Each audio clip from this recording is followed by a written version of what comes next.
Hey everybody, this is Whiskey Fellow, and I want to welcome you to my 8th annual 30 Days of Bourbon Challenge. I can't believe how fast 2022 is flying by. It seems like we were just doing this last year, but it's time to have a whole lot of fun. I am doing this live, which is something that means that anything can really happen here. My notes can blow away. You might hear kids screaming. My dog is out here with me. She may jump into the frame, whatever. But we're here to learn. So if you've never been part of the 30 Days of Bourbon Challenge before, I want to give you some background. This challenge started off because 8 years ago I wanted to go to the Kentucky Bourbon Festival, but I couldn't. So instead, I got creative to celebrate Bourbon Heritage Month of my own. By the way, I've still never been to the Kentucky Bourbon Festival. One day that will happen. Second year, I invited my friends at Bourbon and Banter to join me in the challenge, and they had fun. And the third year, we invited whiskey enthusiasts like you to take part. What's the challenge? Well, first, it's a celebration of bourbon heritage. And to do that, we'll have a pour of 30 different bourbons over the course of 30 days. So, second part is a charitable giving aspect, but I'll talk more about that later. The 30 different bourbons part is what trips most people up. And it's not as complicated as you'd think.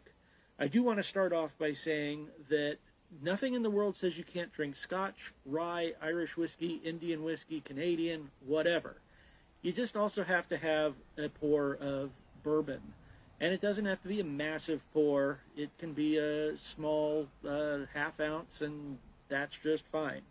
So, what constitutes 30 different bourbons? First of all, proof. So, something like Wild Turkey 101 and Wild Turkey 81 are considered the same whiskey. The only difference is proof. The mash bill's the same, the branding is the same, and it's not really a different bourbon. The next has to do with Tennessee whiskey. So for the purpose of this challenge, Tennessee whiskey is bourbon, and you can argue about that, you can disagree with that, but for this challenge, Tennessee whiskey works. So drink all the Jack Daniels that you want. Next has to do with single barrel bourbons. So let's get a few things out of the way here. These are Blanton's toppers, and this one's an N, and this one's an A. You can hear the airplane over me probably. This one's an L, this one's an O, and this one's a T. So there's 5 horsey toppers there. And what are those 5 horsey toppers? They don't represent 5 different single barrels. The single barrel means that exactly that. If you've got 5 bottles of Blanton's and want to use them, make sure that they have come from 5 different barrels. Your dump dates will probably give you a hint on that. I have no problem if somebody wants to do private barrel of Elijah Craig. If they've got 30 of them, go for it. The next thing has to do with MGP, Dickel, and Barton. There's a lot of quote-unquote craft distilleries that source from those 3 and a handful of others, but they usually also do something a little different to it. And therefore, if you want 30 different MGPs, that works too. So what we're going to do here is, if you go to bourbonandbanter.com, you can download yourself this handy-dandy 30 Days of Bourbon drinking calendar. And it's a way for you to keep track as to what's going on. Every day you come through, you write down what you poured, and that way you also make sure that you don't do any doubles. Because again, it's 30 different bourbons. So feel free to post on social media. And if you're going to do it daily. And be sure to tag me. I'm Whiskey Fellow. Be sure to tag Bourbon and Banter. Use hashtags BHM2022 and Bourbon Heritage Month. And you can also use 30 Days of Bourbon. So if you're worried that you may not have enough bourbons to do this challenge, don't worry about that. Bourbon's meant to be enjoyed among friends, so hit some of them up. If that doesn't work, I'm sure you've got a bar in your area that has a decent selection of bourbon.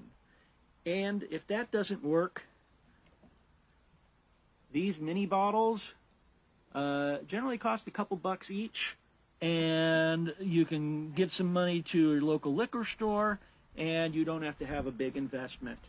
So no problem with that, and it's an affordable way to try bourbon.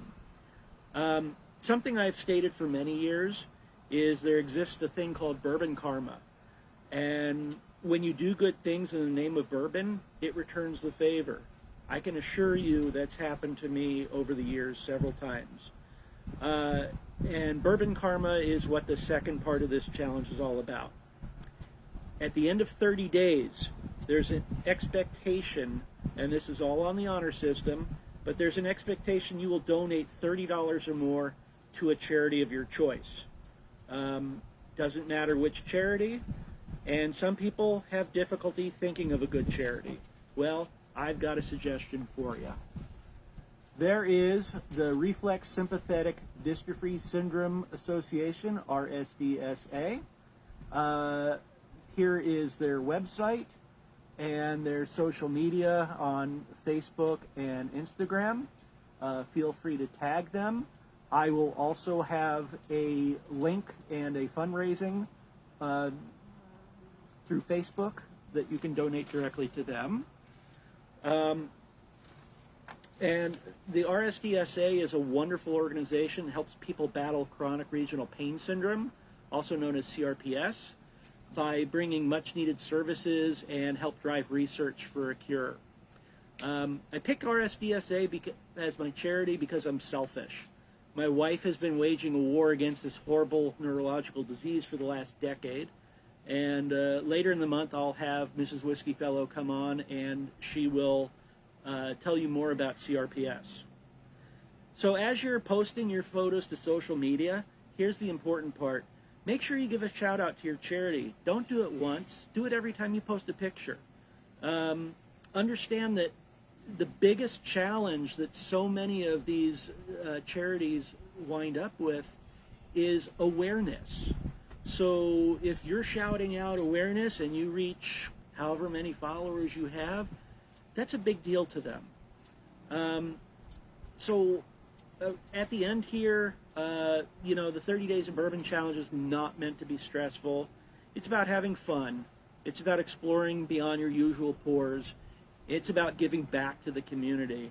And while you're enjoying yourself, I do ask that you remember to drink responsibly. So, I realize that today is not the first yet, but I'm going to pour a bourbon.